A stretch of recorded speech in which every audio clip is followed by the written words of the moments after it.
Pete's already alluded. My name's Rick. I work for a competitor of Pete's. I work for Eligo Recruitment. So who I am, just a quick run through. I'm a specialist headhunter in the Perl market. I have done for about 3 years now, and I'm an executive search consultant to a number of Perl houses, and I've experienced placing accountants of all levels. That's from junior right up to CTO, IT director in the UK, the US, and across mainland Europe. So, what I do, again, I quickly run through this. I advise and consult on recruitment across the UK, Europe and the US. We provide various services for clients. We do permanent contract, temporary, fixed-term contracts. We do search and selection. We qualify and interview all our candidates, even though I'm a non-technical person, as it's been alluded to a number of times. And then we book and the interview process, and for candidates, CV appraisal, which I talked to not much about, Pete's covered that, interview coaching, salary information, and sort of matching you to the right company. It's not, I don't do skill set matching. I do want to reiterate that. Just what I covered quickly, how to stand out in a competitive market, the differences in an interview process, how to conduct yourself in a telephone interview, how to conduct yourself in a face-to-face interview, and dealing with receiving an offer, and how to deal with counter-offers as well. So, standing out in a very competitive market. If we look here, yes, I won't touch on the interview CVs because you've just heard about it, but just to reiterate what Pete said, mention your product, your project, showcase your skill set. Now I want to talk more about your professional profile. What I mean by that is everything around you apart from your CV. I want to talk more about you being more than a piece of paper. So what that means is like your LinkedIn profile. With that, yes, it needs to match your CV. It is a big red flag if it doesn't. But again, put your projects on there. Put links on there. If you've done talks, put your talks on there. Put your slides on there. It just shows the professional your professional profile is about setting yourself apart from the person sat next to you. It's about being more than just a developer. It's about being more of a brand. I would say being active on social media. So whether you have a Twitter account, are you tweeting about Perl? Are you on IRC? Are you talking about Perl? But I would hasten to add, if what you're tweeting about is negative, then refrain from doing that, because hiring managers will look at your Twitter account, they will look at what you've been saying, and if it's all negative, then they're going to think, culturally, is this person going to fit within my organisation? So, and are you attending events? Again, I'm probably preaching to the wrong set of people here, because you're all at a Perl event. But again, attend events, and like we said, make everyone aware that you've attended an event, make everyone aware that you've spoken at events. Let's say the professional profile is about showing passion, it's about demonstrating skill set, it's about standing out against others, and that's the whole brand. So remember to have a designated LinkedIn profile and have a profile picture on your LinkedIn as well.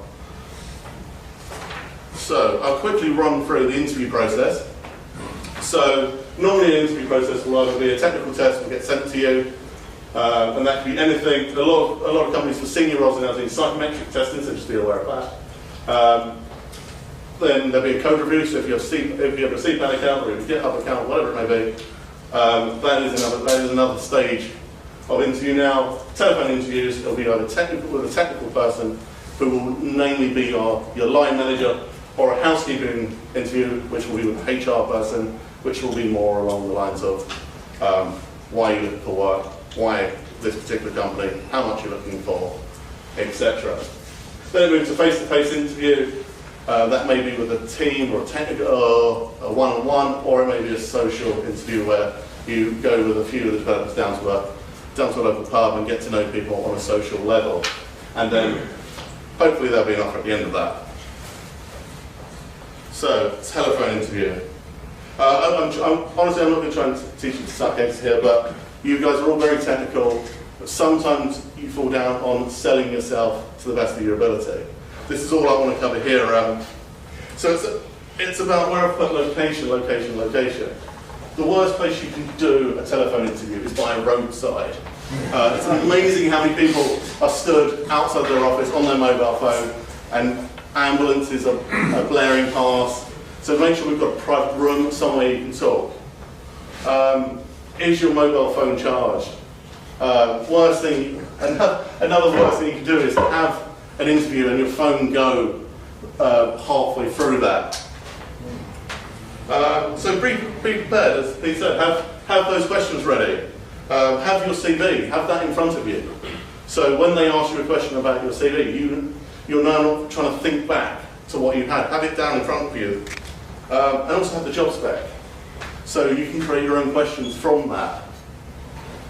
Voicemail for me is also key. For whatever reason, if you miss the call from the hiring manager, make sure it goes to a voicemail. So the hiring manager will inevitably leave a voicemail, and then they'll leave a number so you can call them back. But one thing to stress: don't have music or any crazy wording on your voicemail. Just have a standard. This is your name. This is my number, etc. Clear and focused. It's hard, you can't. The problem with a telephone interview is you can't read people's expressions. You can't see. You can't look at what they're saying, how they're reacting to each question, and they can't see you. So you need to be able to define passion and through tone of voice. So if there's a particular issue or something you want to talk about, passionately show that through your voice. Enthusiasm. Do you want this role or not? Show your passion, show your enthusiasm for it. And I guess, again, research is massively vital. Do you know the company?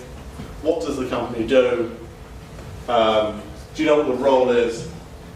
So make sure before you go into the interview, you know exactly where the company are based, what they're doing, what they do, and the role. Make sure you know what a role is. It senior Perl Developer? Is it team lead?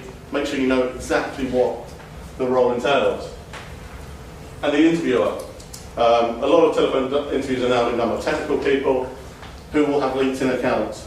Have a look at their LinkedIn, because then you can always refer back to that and say, oh, John, I saw you worked here and you did this. And it shows that you've done your research, and then you can have a conversation with that interviewer about what he's done as well. So you can build their relationship up from there.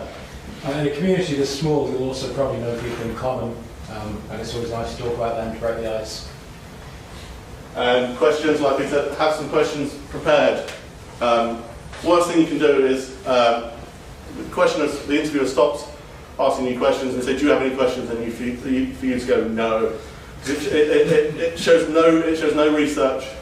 It shows you're not taking pride into this role. You're not thought about this role. So make sure you have questions. And then I put ensure you get a face-to-face here. Now this is more of a sales trick. You want to close the interviewer into getting you in. And how do you do that? You do that by when you're talking to the interviewer at the end, you say, "Is there anything you'd like me to explain further?" And then the interviewer may have a couple more questions. And then I would always end with this question: do you have any reservations in getting me in for a face-to-face interview? If they say, well, I have this is my slight concern, then there's your time to address it. It's too late once you've hung up to address that issue. So always, do you have any reservations in getting me in for a face-to-face interview? Instantly use Skype? Or Skype, yeah. There's a mixture of Skype. The same process is similar, but not the same. It's more akin to a face-to-face interview, a Skype interview. I'm finding a lot more companies are using Skype as well. So we've made it to our face-to-face interview. So I put early bird catches the worm. Let's get there about 15 minutes beforehand.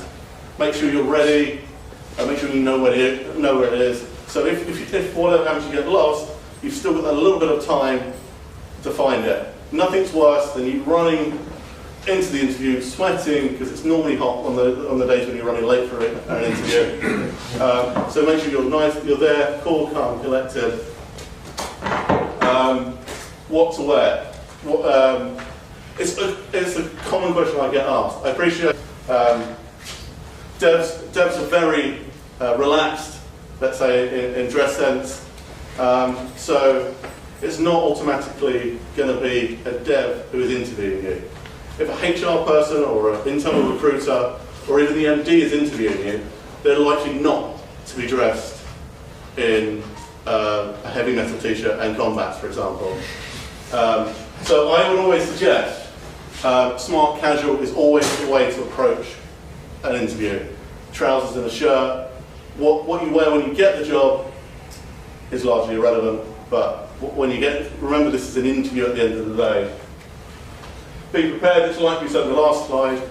Make sure you know your CV, make sure you have some questions, make sure you've done your research. Again, find out from the recruiter or the internal recruiter parent, maybe they're putting forward to this job, that who's interviewing you. Worst thing you can turn up, I'm here for an interview, but not know who you're meeting. If you turn up and you know who you're meeting, you could have done your research, and again, like we said earlier, you could say, oh, we've got this person coming, or we've done this, I saw you've done this project, could you tell me about that? And it engages you with people. Again, know your CV, I can't stress it enough. If you put a funny quip in your CV, and a hiring manager brings it up, make sure you know what that is. And eye contact. Worst thing you can do is you're sat face to face with the interviewer and you're looking like that. You can't build a relationship like that. Yes, interviews are nerve-wracking, but make sure you maintain eye contact at all times. It does build a relationship. It'll be amazing how many people who don't do that. Now this could be a bit of a controversial one. Don't be afraid of silence. What do I mean by that? By that I mean, if you've answered a question and the interviewer doesn't say anything immediately, don't think you have to fill that space. Because the interviewer could just be thinking of the next question or taking in what you said. Because if you try to fill that gap, you generally contradict yourself or you go off on a tangent. So don't be afraid of silence. Just because there is a bit of silence in the interview doesn't mean the interview is going badly. It means the interviewer is taking on board what you're saying. Examples and details, similar to your CV. When an interviewer asks you a question about a particular technology, answer the yes, I've used this, and then give an example when you've used it. I've used this framework, and this is the project I used it on. It just gives that interviewer, because then you say, oh, tell me more about that project. It's another talking point. It keeps the interview going. Show your interest in the role. That's obviously self-explanatory. Know why you want to be there. Know why you want to work for that company, and make them believe that. Even if you're sat in that interview thinking, oh, I'm not sure, still show your interest at that point. Now we're talking about another sales technique. What are you looking for in terms of money? Hiring managers shouldn't really ask this question, but they're a law unto themselves sometimes, and they often do. So how do we get the best amount of money we're looking for? The best way to do it is going higher than you're looking for. Because if you're looking for, say, 45, I'm looking around about 48, 50, because hiring managers will soon negotiate you down, and you get exactly what you're looking for. Obviously, be realistic in how much you're looking for. If you've got 3 years experience, you're not going to get 60k. Sorry to disappoint you, but you're not. Just so close the hiring manager on what you're looking for. Be realistic. I can't stress that enough. And if you want 45, say you want 40, make sure you get that. Don't say, oh, I'll settle with 30, 35, 40. Close the interview in there, go in higher, and the interviewer, I'm telling you now, will negotiate you down, and you will get the money you want. And again, any more questions from then on?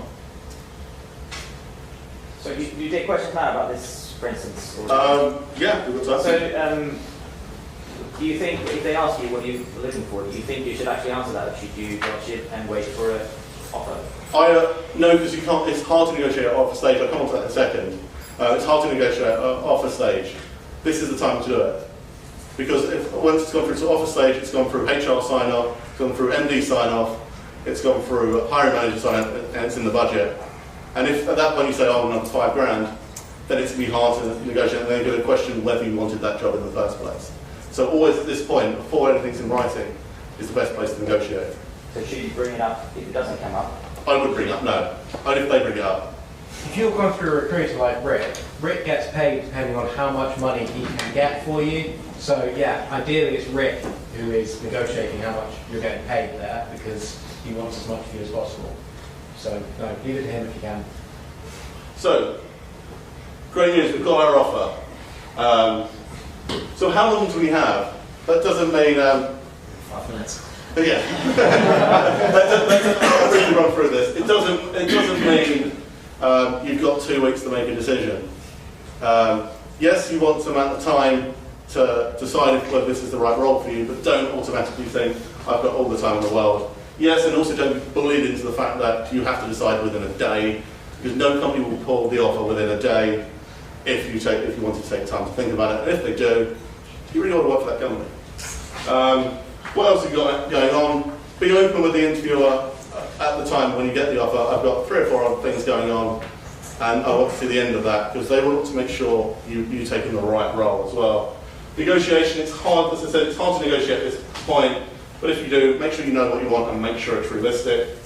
Any other questions, make sure you know holiday entitlement, what benefits there are, and you've got the full package there. Accepted the client and self-explanatory, and remember your professional profile. Don't screw around with a company or a hiring manager, because more than likely in 2 or 3 years' time when you're looking for another job, that hiring manager may be at another company and will say, well, this guy messed me around at this company, he's going to do it here as well, and you're likely to get that's going to follow you around, and the community will hear about it. So just remember your brand at all times. Counter offers, very quickly again, you're going to get a counter offer these days. Perl programmers are in demand, you're going to get a counter offer. How would you deal with it? What were you looking for in the first place? Why were you leaving? Why has it taken you to say, I'm leaving, for them to say, actually, we can offer you that £5,000 you've been asking for the last 2 months? Why has it taken to that point for you to do that? Generally, there is a statistic, the 83% we're all seeing it, most people will leave within 9 months. That is pretty much true, although it's not an actual survey.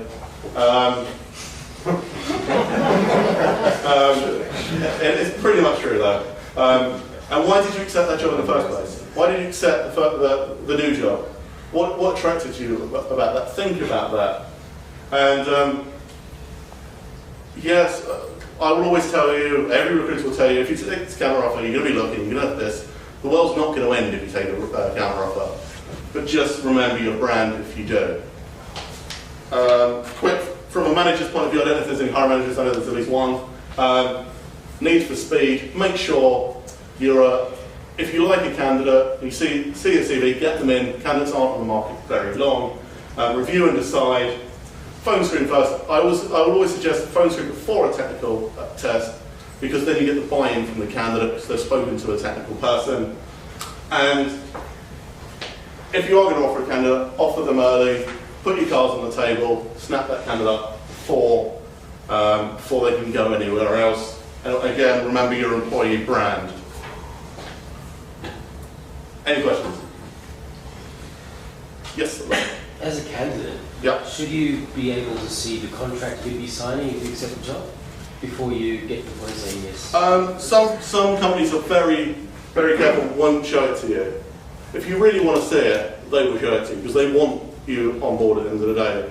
And again, if they're uneasy about you seeing the contract, what's in that contract that you're concerned about? They should really give you an offer letter anyway, which should cover most of that stuff. But I would suggest, if you really want to see the contract, ask them for it and they probably will give it to you. Yes? Well, no, Rick, but my last job, my current job, Yeah. I found out after I accepted that I had longer working hours than I standard, essentially 9 to 6. That was sort of something the recruiter told me pretty much the last minute just before I started. That's worth finding out. There's a bunch of companies that feel I've turned down jobs for that before, but you're unlikely to be able to get them to negotiate that on even. I was going to say that wasn't me who did that. Yes. Will there be a recording of this talk available online? I don't know. We hope there's a camera. There is a camera there. I hope it's recorded. The slides will be available as well. So that's something one or two more questions to ask. Any other? Yes. What's the market like? Who's hiring Perl?